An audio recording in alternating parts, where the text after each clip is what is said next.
Hey there, this is Fola. Thank you so much for listening to Minding Your Business Africa. I really appreciate you for spending your time with me and for supporting African stories that matter. If you enjoyed this episode, please follow the podcast on Spotify and give it a quick rating. It helps more people discover these conversations and keeps us growing. I'd love to keep building this community with you, so go ahead, hit that follow button, and let's keep minding our business Africa style.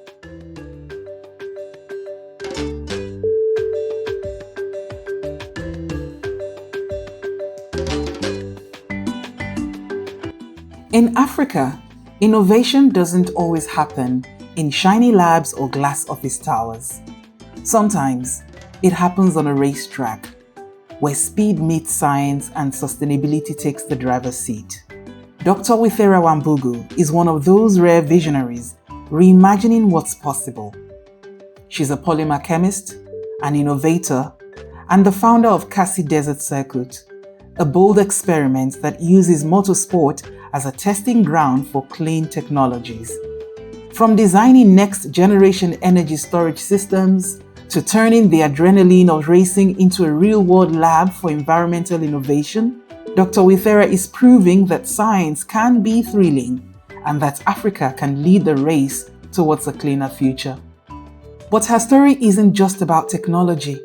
It's about building something new as a young founder and an African determined to challenge the status quo. It is asking, can Africa chart its own path in clean tech? And how do we make sure the next generation of African innovators have the tools, confidence, and opportunities to lead this movement? In this episode, I speak with Dr. Waithera about the need to build African-led solutions for the continent's clean energy future. My name is Fola Folayan, and this is Minding Your Business Africa.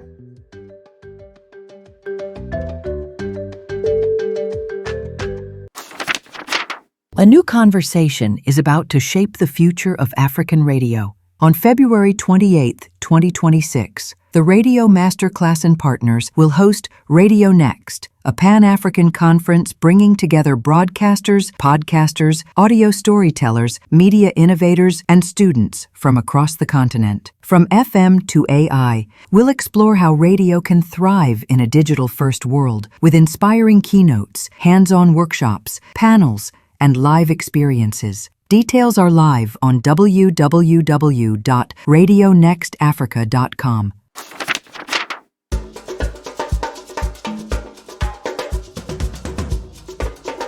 Let me start from the beginning. Reading your profile earlier, like I said, you wear a lot of hats. You're a scientist, you innovate, I'm also curious about, you being a motorsport enthusiast. So how did that all start for you?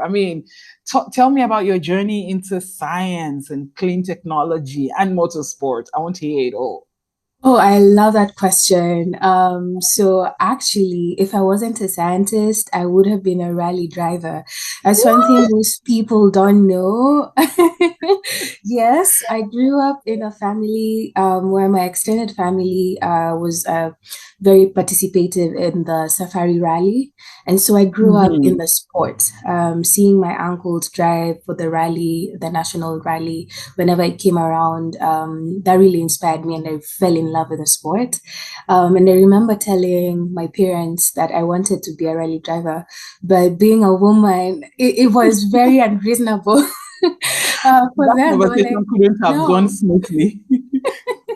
Yes, it was unreasonable at the time. We didn't have a woman Kenyan driver. It's not like right now where we've seen female drivers in the sport.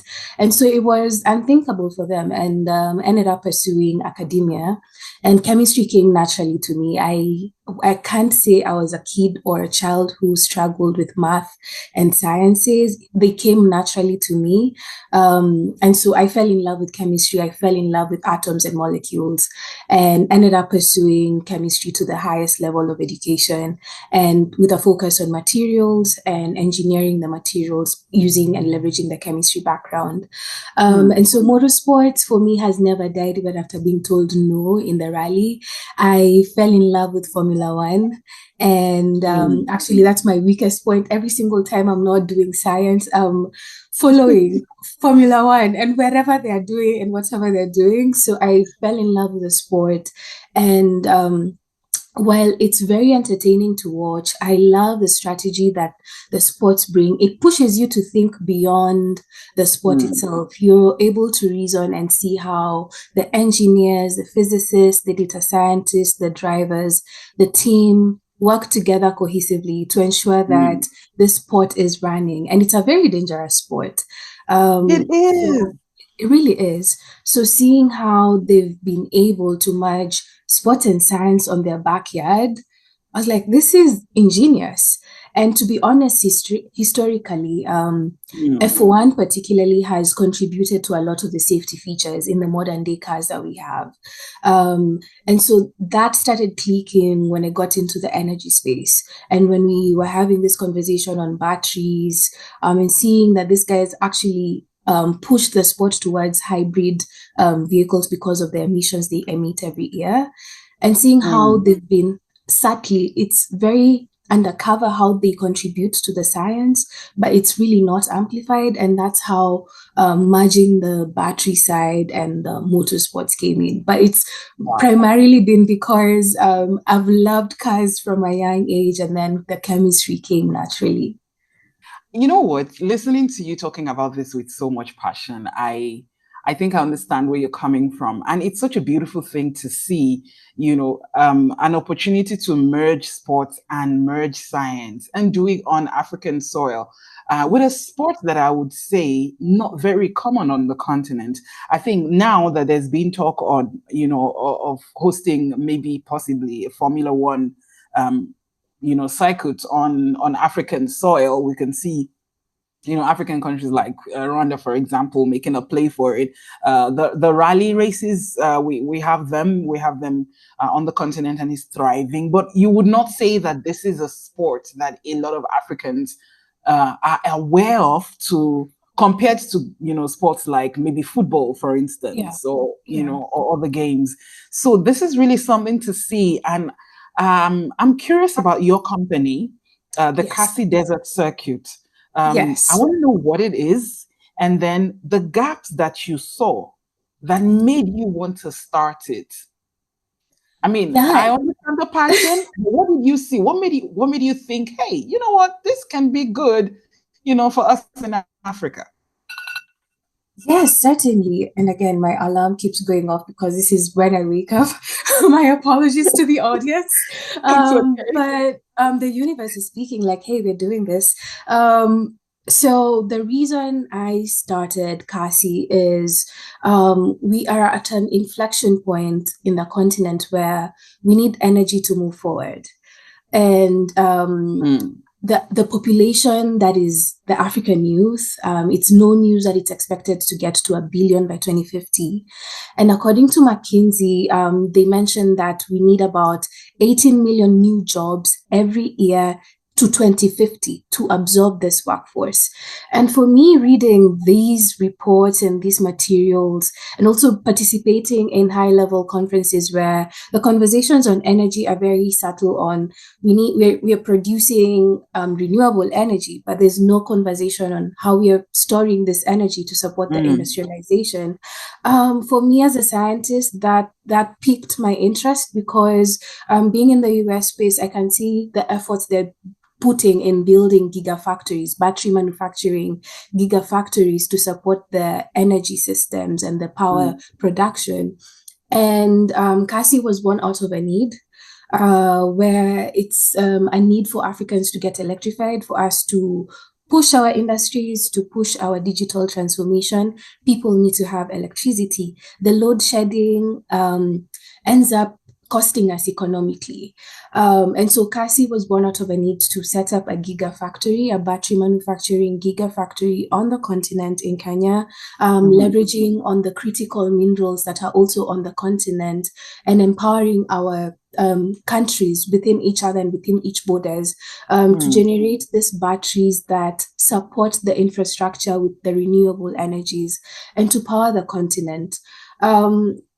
It's one of those things where it's a subtle industry, but as we are moving towards AI, you have to think about the utility power systems that this AI data centers use. And with Africa, we need to get to a point where we're not relying on importation of this components from other countries. We literally have the resources. We have all the minerals that we need that can make a battery. So why then are we relying on other countries like China, the EU, the US to make these things for us when we literally have them beneath our soils?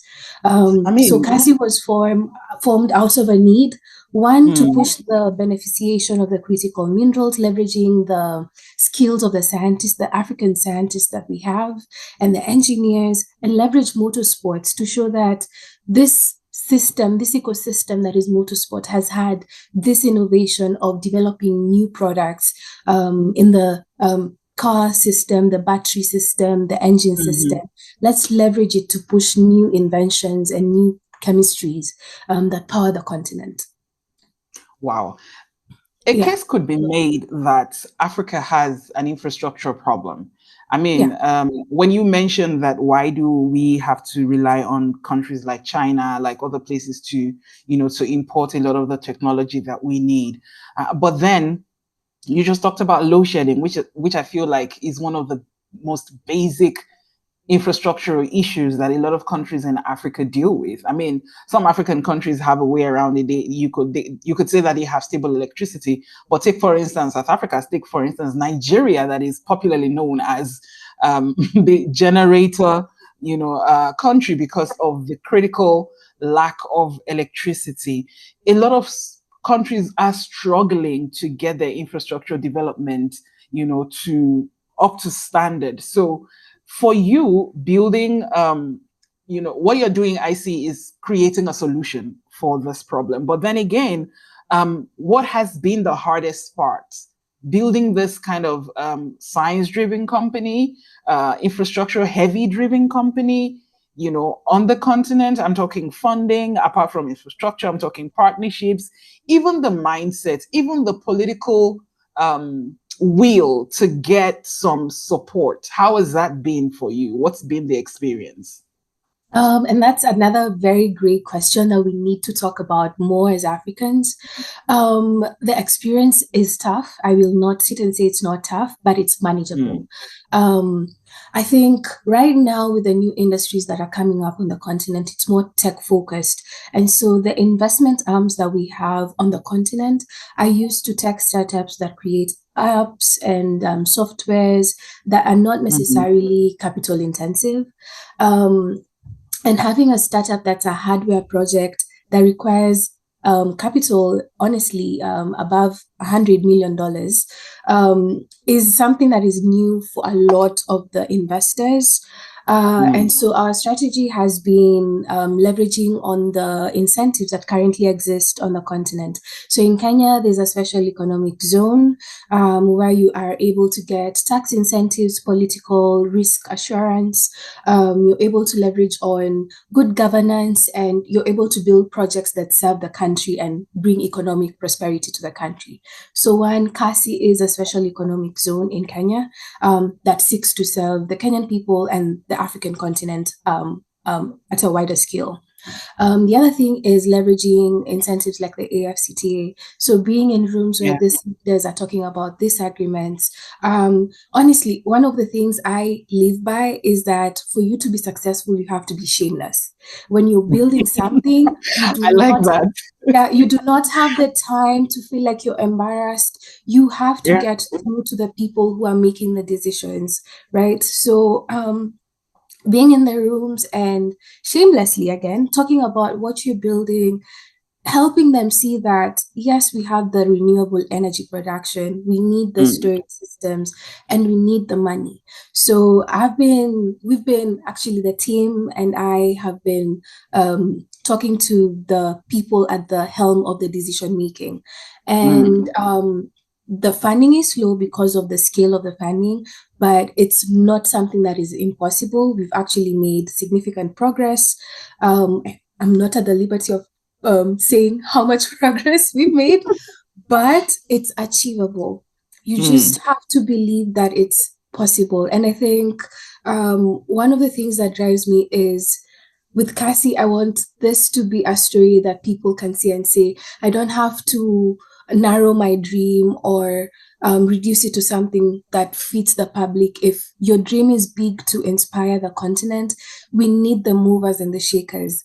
This is the point we are at. We need people with Yeah, the goals and the dreams that push us forward.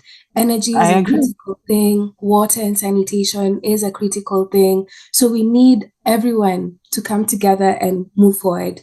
With regards to the team, I've been fortunate. And Lara, who's presently here, um, we have been colleagues. She was actually my boss 5 years ago.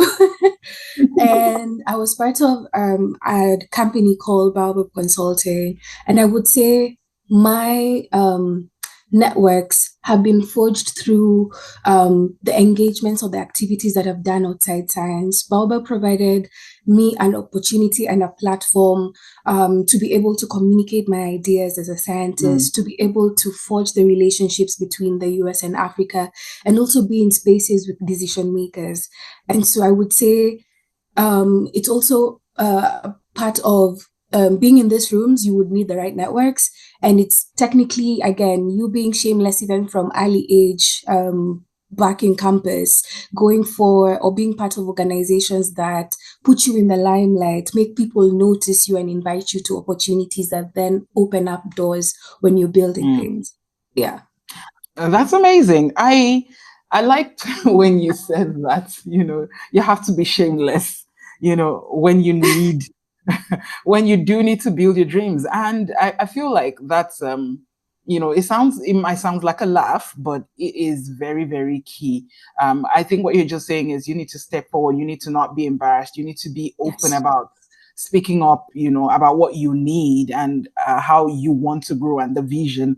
And I do like that you're able to communicate that vision. Now, when I said that the other time, I said African countries are facing challenges with energy access.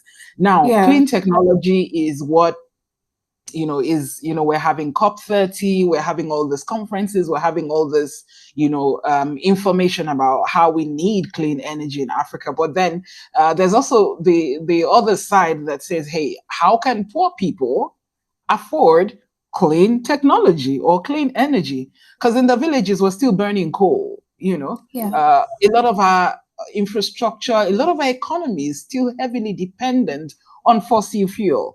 So Yes.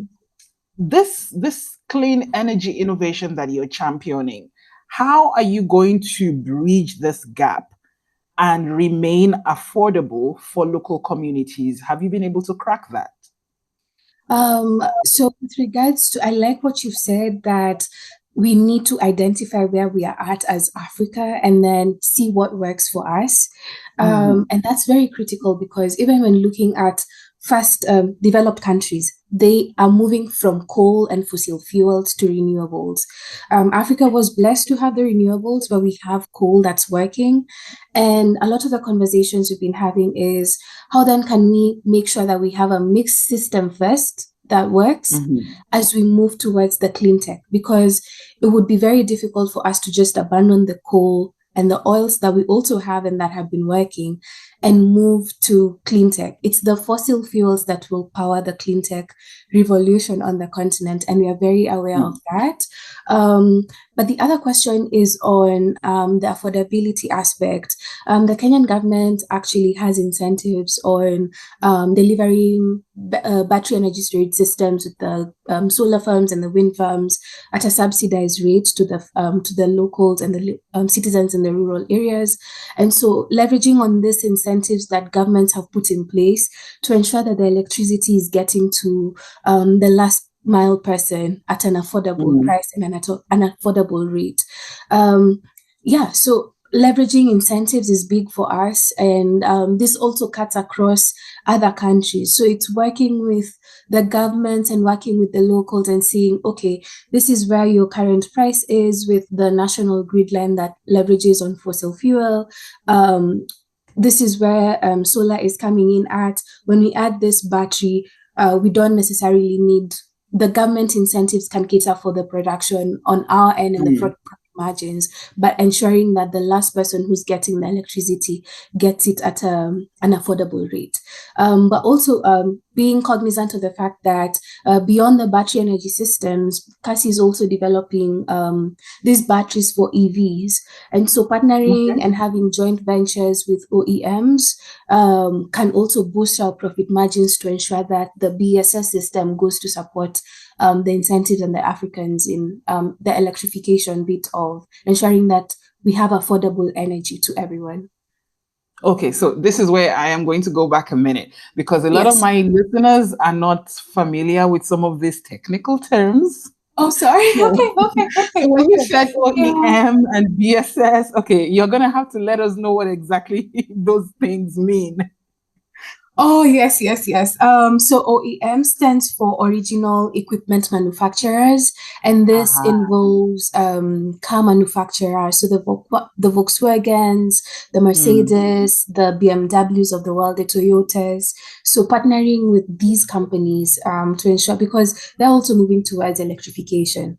So Yeah. if you can partner with an OEM like Toyota, which honestly does very well in Kenya, for the joint, the EVs, that would really work and ensure that the battery energy storage systems, so the Mhm. BESS, also get to the electrification bit is affordable to the citizens.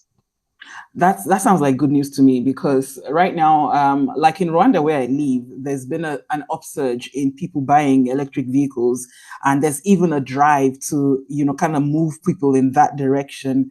A friend was telling me about a funding opportunity for people to get electric vehicles from a particular company at a relatively lower price compared to to other dealers, and I feel like that's a good thing. But this is, I think that this innovation, this idea, this movement, and I could be wrong, but I feel like this is growing faster in the East African region.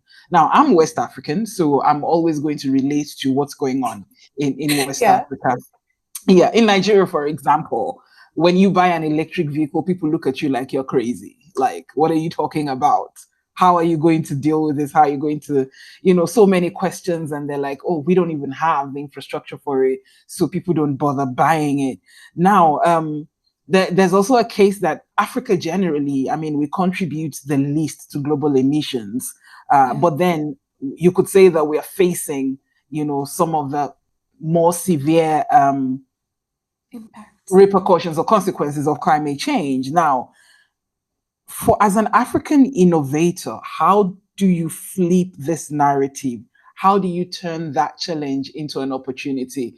Because if we do have East Africa go, clean technology, and we have the other parts of Africa struggling to catch up or not even attempting to catch up, it's still not any good, is it? That So is true. That is so how true. do, yeah. That is so true. And one of the things that is also very, sorry, is also very important for us is working together. Mm, We need to push the communication because people have to understand the technology before they buy it. So yeah. consumer education is a big thing that we'll need to do on the continent when it comes to EVs specifically, because it's also an issue in Kenya. One of the journalists, George Indirangu, in Kenya, did a survey on his pages where he was asking Kenyans, how many of you right now would actually go into a shop and buy a Tesla if it was being given for half the price? And surprisingly, just like you've said with Nigeria, Mhm. it was a shocking number. Not so many Kenyans would have gotten the Tesla for half the price over Toyota that runs on diesel. Mm-hmm. And that's feedback to people in the sector where people are still not trustworthy of the EV system on the continent, and Mm-hmm. that is primarily due to the infrastructure. So as we build the batteries, because again, energy is one of the main things that the continent needs to really, really, really work on to Yeah. boost the industrialization, to boost the digital transformation.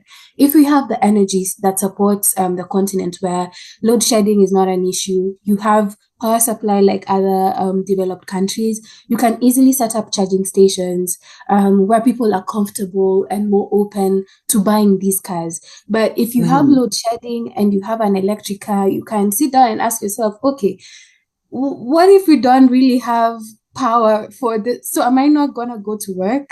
Um, so thinking of these questions and seeing, we understand where they're coming from. We see the Mm. gap in building the charging station, ensuring there's enough energy to support this translation into the electric mobility, and working together for consumer education. Yeah. Yeah, so consumer education and also working together.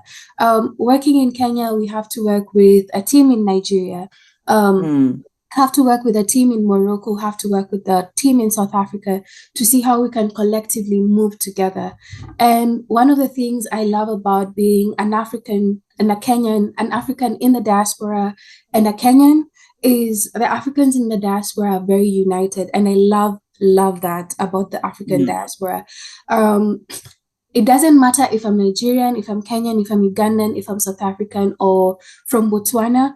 We all have the same issue. And talking to people about this project here on the diaspora side, particularly in the US, has been very supportive. And trying Mm. to see what MOUs we can form with people and organizations in these countries, where as we Mm. build, it's something that can be translated. Because once Kasi is profitable in Kenya, I don't see Yeah. why another person in Nigeria can't adapt the same model and build a similar system in Nigeria.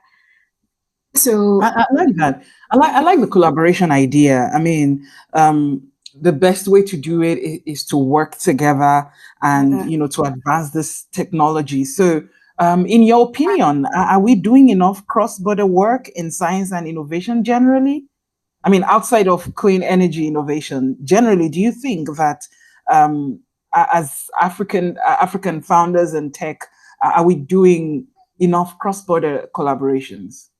I would say the tech space have figured that out. The tech Okay. space have figured that out. The sciences are still trying to figure that out.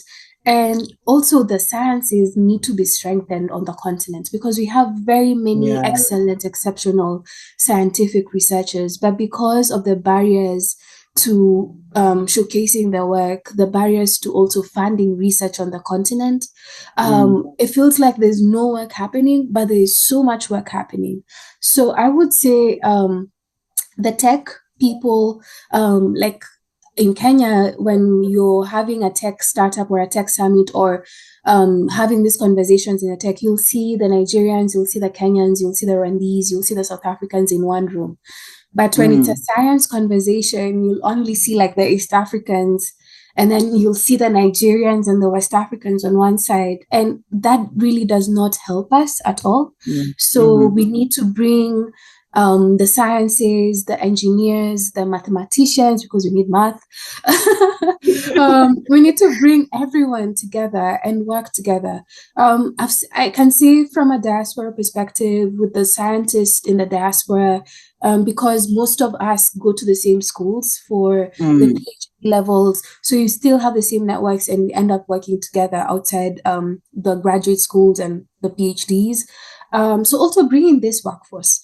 One thing that Yeah. I've been saying as well is many people have a conversation regarding the African diaspora remittances, but we also have to think about the intellectual capital that the African diaspora brings, not only in the Mm. science space, but generally. So leveraging both the capital um, in terms of the revenue and also the intellectual will also help us in this transition as we move Africa forward. So we all have to work forward. And another beautiful thing that I just came to realize is the African diaspora is not only Africans who migrated from the continent, it's also the Black Americans, the people in the Caribbean, the People of Black African community descent all over the globally. world.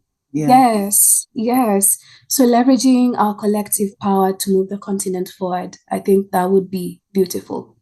Oh, I agree. Absolutely.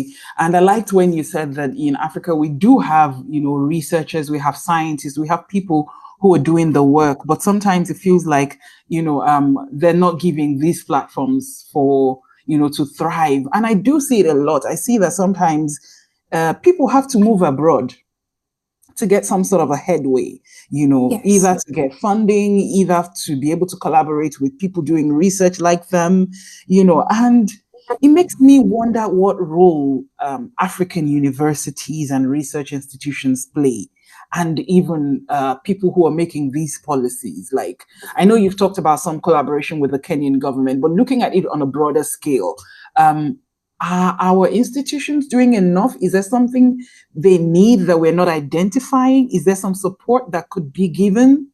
What do you think? Um, I think our institutions are defunded, to be honest. And Ah, it's a conversation that African governments have to, and even investors technically. When you look at the US, the EU guys, the UK, China, these guys spend about $900 billion every year in research. When you look at mm, the African continent, it doesn't even get to, and I may be wrong because I don't know the actual number, but I'm pretty sure it doesn't get to 10 billion or even $1 billion. mm, And mhm. that's a problem because with research, you need the money to fund it because it's discovery. It's not like you're Yeah. going into the lab to get something definitive. You're trying to solve for something, and that is a Mhm. continuous repetitive thing. And with the US specifically, because I'm actually based in the US and in the science ecosystem, you can see the effect that the funding cuts with the NIH, the government funding that happened in research is actually causing havoc within Yeah. the research community. And so I wouldn't put the blame on the research institutions on the continent. One, I think they're defunded. Two, that is also something that is needs to be analyzed is we need more lecturers and professors who are actually younger. Mm. Going back to my university, because I did my undergrad in Kenya, I would say I don't think there's any young faculty, and we need to grow we need a cycle that also um, advances the younger generation of scientists back Mm. into academia, regardless of whether they're working in industry and teaching part-time, but we need to build this skill. But one thing that's mainly a hiccup is the funding, because the funding unlocks the research, it unlocks the publications because these people actually pay to publish Yeah. in the journals. But if you don't have the money to pay publications like the American Chemical Journal, you won't publish in a journal that has eyeballs from the science community. So your work Mm. is literally not viewed, but it doesn't mean that your work is not good. It's good, but you don't have the funds to get it to the Just right because you people. don't have the money. So what if Yes. your work is so good that it speaks for itself? Like, I'm surprised that they have to pay for publication. I Oh thought, yeah. like, your work is groundbreaking, you would submit it for publication and get published if it's Oh recognized. no, it's a whole business. Oh, It's a wow. whole business. Yeah. Scientists everywhere have to pay publication journals, the LCBS, money to pay to publish in their journals, which is understandable, I think, because it's a system that's existed, but it also cuts out some parts of the world like Africa.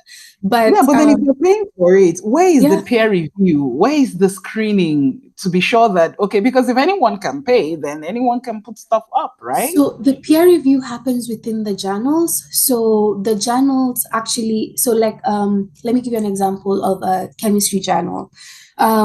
If you're paying the journal, it's for you to have your work published and to have it as open source. But internally, they have scientific editors, they have scientific peer reviewers. You have to Mm. submit your manuscript to them. They review, give you feedback. If it's not a good groundbreaking research for their focus, they reject it. You take it to another journal. But if it's good, they publish it. But before you publish, you would have to have a subscription with the company. I see. You just don't submit if you don't have a subscription, and the subscription costs are very expensive, and it makes sense why we don't see very many African papers, African scientific papers on this work. But it's something that can be changed for sure. Identifying the problems and the challenges is the first thing. Second thing, I would say ensuring we have partnerships. I love what Carnegie Mellon have done in Rwanda, setting up an engineering institution that allows them to partner with other African universities. I know they have a partnership with the University of Nairobi. And so this joint publications also creates eyeballs, because Carnegie Mellon have the resources to publish in such publications. And if it's work that incorporates scientists with African universities, that's a step forward. The other thing that is also critical is having the analytical instruments in the continent. I do have a few friends who've done their PhDs in Kenya, and it's quite shocking that something that in my own experience doing research in the US took me 10 minutes to do and get my data, it takes them 3 months to get the same data. Yes, because they have to ship their samples to a country like Germany, have the Germans analyze it, and then ship it back with the results. It does not make sense. No, it doesn't. It doesn't at all. And it's embarrassing that we have to do that. Very, very embarrassing. So governments have to really, really fund the research. We have exceptional scientists. Actually, I would say the US right now the future is African, Indian, and Chinese. Wow. Yeah. What makes you say that? It's the largest demographic of graduates graduating in the STEM field. It's Black students from the continent, Chinese students, and Asian students, mainly from India, Bangladesh, and Sri Lanka. That's interesting. That's a very, very interesting demographic. And I'm happy. I mean, I'm an African woman, so when I hear things like this, I'm exceptionally proud of my people. And it brings me to when you talked about, young people needing to be integrated into the next generation of researchers, of scientists. And I'm curious, what kind of support or mentorship do you think that young people need right now, especially young women in science? Because looking at all that you do, looking at all of the things that you have accomplished, I think that you're in a very prime position, to be held up as someone that young women in Africa can look up to, especially those who are interested in STEM. So what kind of support or mentorship do you think would be needed right now? I always say I'm a call away, a LinkedIn message away to anyone in STEM who's interested in pursuing their ambitions to the maximum. I am always in awe when people reach out to me and tell me whether I want to go to graduate school to pursue a master's degree in chemistry or physics or biology. I'm always eager to know, who are these women? How can I support you in your application? How you transition from an African university to, even if you want to do it on the continent, how do you transition and what can you expect? So mentorship starts with you. And thank you so much for granting me the honor of where I am. Honestly, I don't see it as you've mentioned it, but I really do try to encourage and support anyone who comes and says whether I need your help. I am 100% always open to assisting the young scientists and also sharing my story. I have a friend as well who is in science, and when we got the applications, our applications approved, we realized that most people do not know how to go about the transition. And so we've partnered together before to share our stories and communicate and tell people this is how you transition if you want to go to Oxford. She went to Oxford. So showing people that it's possible to go to these institutions. They're not locked out and they're not out of reach. Wow. So I mean, it's interesting to hear you say that, but to the average African person, you're going to think, oh my God, how am I going to afford it? Oh my God, am I good enough? Do I have what it takes? How do I yeah, even like submit myself? All those kind of questions will come to mind. So I am that is so true. interested in your story. What was it like for you, really? Honestly, I would say again, being in the right rooms, being with the right community. Lara here was very, very instrumental as well in my journey towards grad school and my application towards my PhD, because she's been through the system. Usually in Hmm. African systems, you're not required to write essays to get into schools Yeah. because you just get I mean, into you, the, you do an yeah. exam, you pass or you fail, and you get in. Exactly. That is true. So it's very different for us applying and sending essays to these schools. And at times you really don't know where to start, even if you're so brilliant. Yeah. And for me, I would say having the support system of people who understood the system and Mm. were able to translate how to write an essay that sells, an essay that actually translates what you can do and your experiences that gets you into these schools. And after getting in, that's where my friend and I actually came together and were like, okay, you've gotten into Oxford. You need to tell your story. You need to really, really amplify it because again, like you said, people see Oxford as an achievable. But if they can see a Kenyan they've been with, a Kenyan they've seen, a Kenyan they've Mhm. seen on the streets, a Kenyan who was technically in an undergraduate school that was not considered luxurious in Kenya, make it to Mm. Oxford, that's a story and a half. And myself as well, pushing the barriers and telling people, because I didn't go through a master's. I went directly from a bachelor's program to a PhD. And it Really? wasn't, yes, it wasn't common back home for people to move, or people did not know you can do it, particularly in the STEM field. And so sharing my story and telling people, yes, it is possible. You do not necessarily have to go for a master's before pursuing your PhD. If your goal and ambition is to do PhD level research, you can do it. Hmm. Wow. Yeah. That is new information even to me.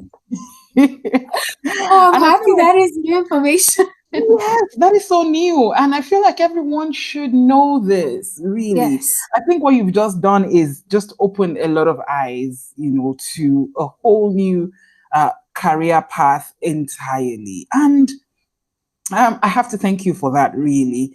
I also want to ask you, going back to Cassie Desert Circuit, this company that you're working on, that you're currently building.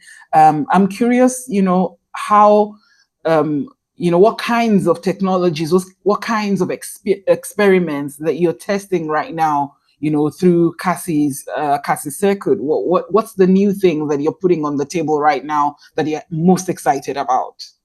I love that question because I always say, as a scientist, I have a responsibility to practice ethical science that safeguards Mm. human health and champions environmental justice. Currently, we have lithium iron phosphate batteries, commonly known as LFP batteries, and these are what currently power the normal EVs that we have and the battery Mm. energy storage systems. And these materials have a toxic membrane separator between the anode.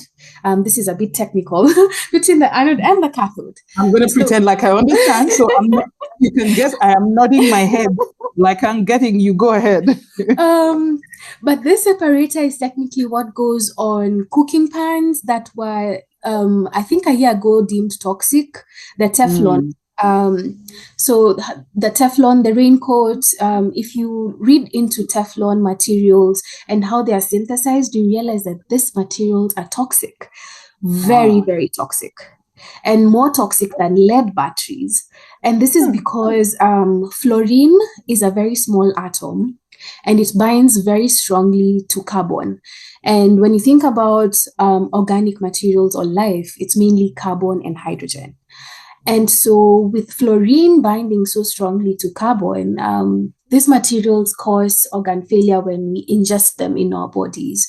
And it's created a disaster globally, where the US, the EU had a conventional environmental safety meeting, and it was declared that by 2030, these materials have to be phased out.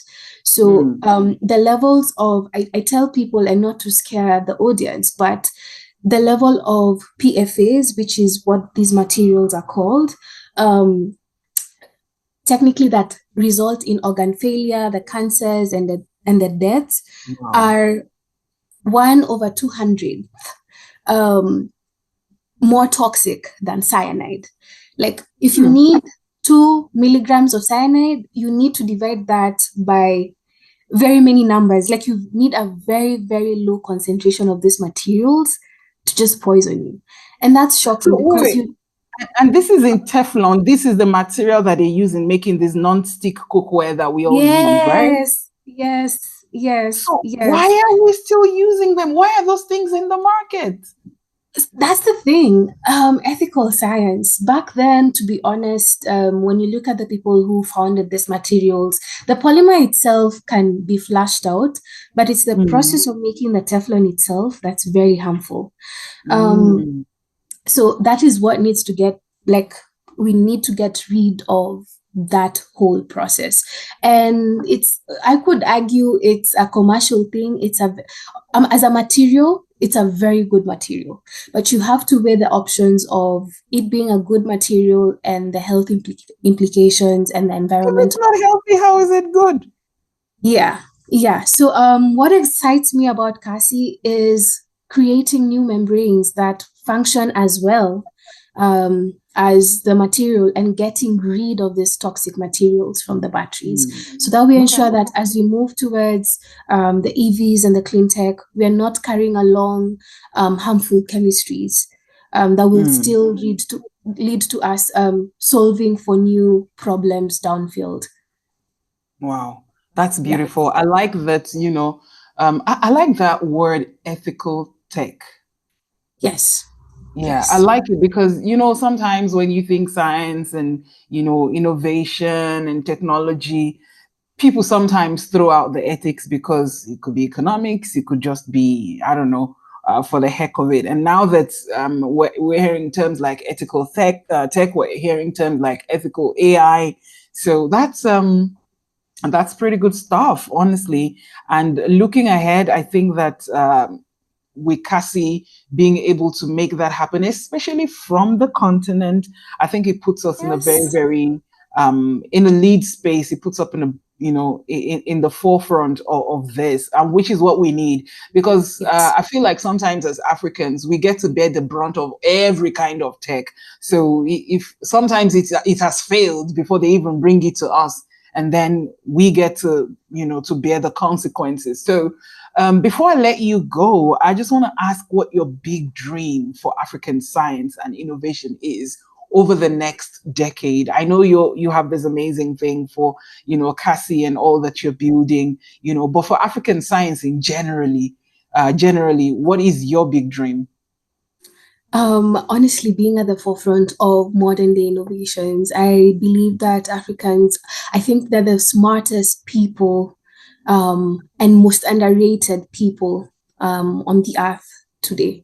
We have exceptional researchers, and I can't wait to see their work at the forefront of new industries, at the forefront of new tech ecosystems, and seeing how we can leverage our minds to pushing innovation and driving new industries on the continent. I believe when people say Africa is the future, it's not a joke. The population that we will have by 2050 is going to be a powerful, unstoppable population. And I think the world knows this. So we just need to believe ourselves. We need right now to put in the work in terms of the infrastructure, the energy, and make sure by the time you're getting to 10 years from now, it's systems go.